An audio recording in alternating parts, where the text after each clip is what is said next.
This week, Trump has proposed 100% tariffs on films produced outside the US to reverse what he's called the theft of Hollywood. He said that our movie-making business has been stolen from the United States of America by other countries, like stealing candy from a baby. Now, it is true to say that Hollywood is and has been struggling for quite a long time over the past 5 to 10 years, but I thought instead that we could use this as an opportunity to talk about how incredible the UK film industry has become over the past 10 years and how... So that's what Brollywood is, by the way, that's what British is, Hollywood. What right. we're calling, what has been called Brollywood is what I think is passing under the radar is just how many big studios and big film productions have moved to the UK over the past decade. So we've just heard the trailer for Jurassic World. We've also Barbie was mostly filmed in the UK. Mission Impossible, Deadpool and Wolverine, the two new Marvel Avengers movies have just wrapped. The first one is just wrapped at Pinewood Studios. So I think that's something that a lot of people might not realize is that actually Disney, Amazon MGM Studios, Netflix, Warner Brothers, NBC Universal, Sky, all of these huge studios have been filming in the UK and have purchased either sound stages or leases in big studios in the UK. Yeah, it is fascinating, isn't it, Felicity, just how big a deal the film industry is. In Britain, there was an HBO series called The Franchise, which came out earlier this year, which was directed by Sam Mendes, and Armando Iannucci was one of the showrunners.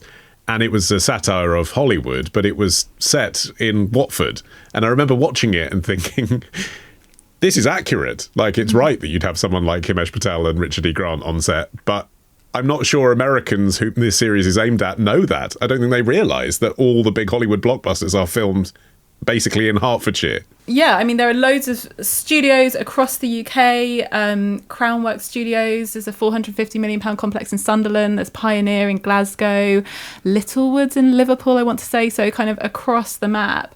And I imagine part of the appeal is lots of the films, I think it's sort of a testament to kind of English and British storytelling. So Wuthering Heights has obviously been filmed in the UK, and that's going to be released next year. You've got the Chronicles of Narnia coming up, obviously Harry Potter.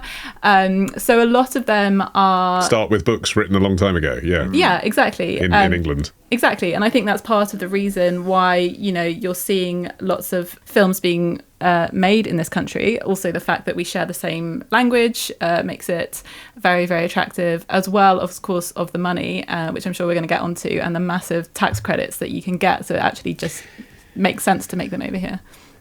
Yeah, so it's not just tax credits, though, is it? It's that all of us are cheaper. I mean, you see this as well, don't you, with the tech investment that was talked about, Arion, when President Trump came over to Britain a few weeks ago.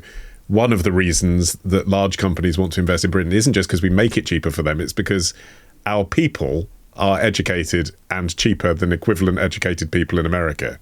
Yeah, and not just cheaper and well-educated, but also highly skilled with years of experience. You know, we have these deep craft pools from set carpentry to visual effects and post-production.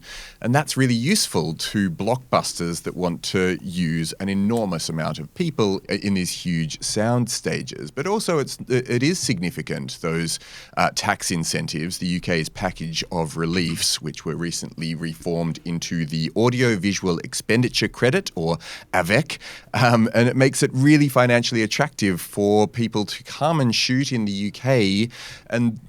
And you know, so you've got this money-saving, this skilled group of people, but also real castles, you know, rolling hills and these outdoor locations that give you the opportunity to provide a whole host of backdrops from, you know, the fantasy of that sort of castle type stuff that's sort of sitting around in the countryside, to then the opportunity to turn parts of the place into, you know, huge rolling worlds, or then use the sound stages to create futuristic environments. So there's an enormous amount of opportunity, but there is a big question about whether it's going to eat into some of the UK's traditional domestic players, you know, the BBCs, Skies and ITVs that have been making lots of UK-based British stories for so long. And now that we're telling these global stories, there's a real question mark over whether they could just ship out next week if there are better tax advantages somewhere else in the world, and particularly if Trump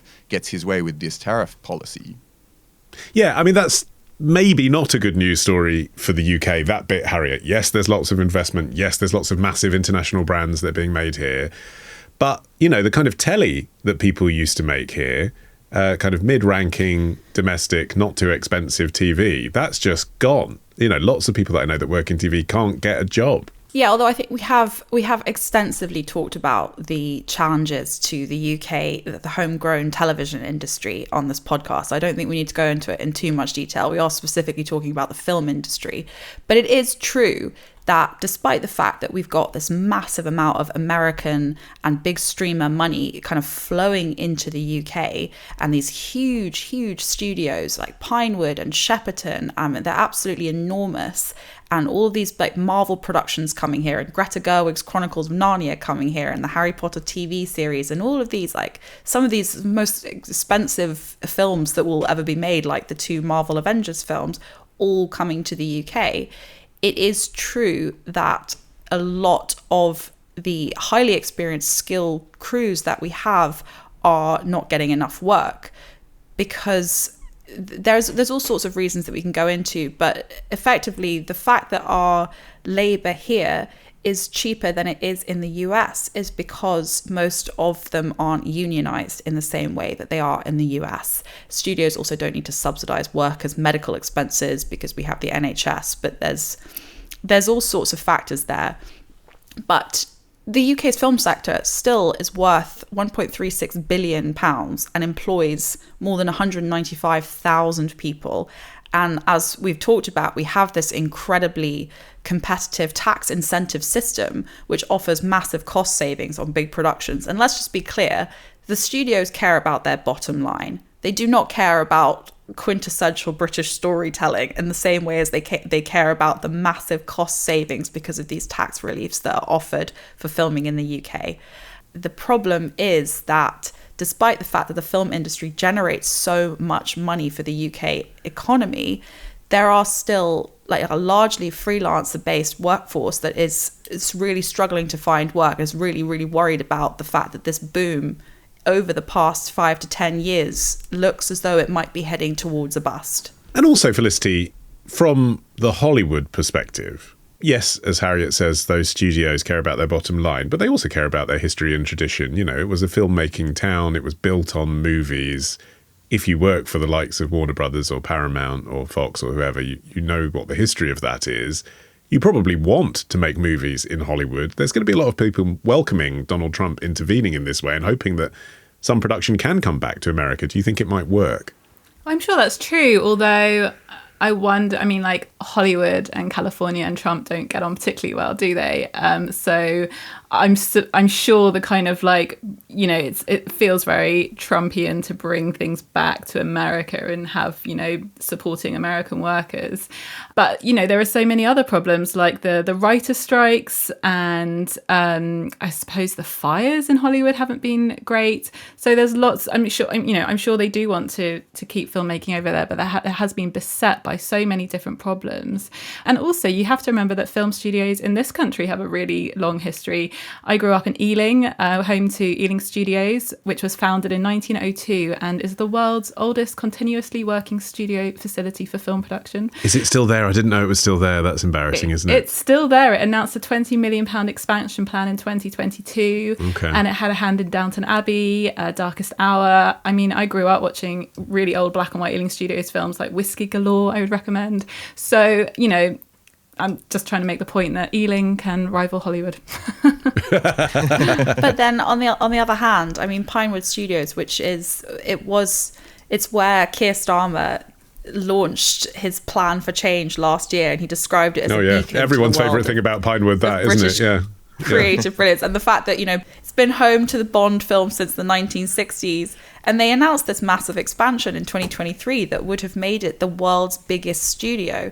But they recently announced that they changed their mind and they're actually building a state-of-the-art data center instead of the original scheme for 21 new stages because of a reduction in global film production. So they're thinking that in 5 years' time, there won't be the demand to justify the outlay of 21 new stages.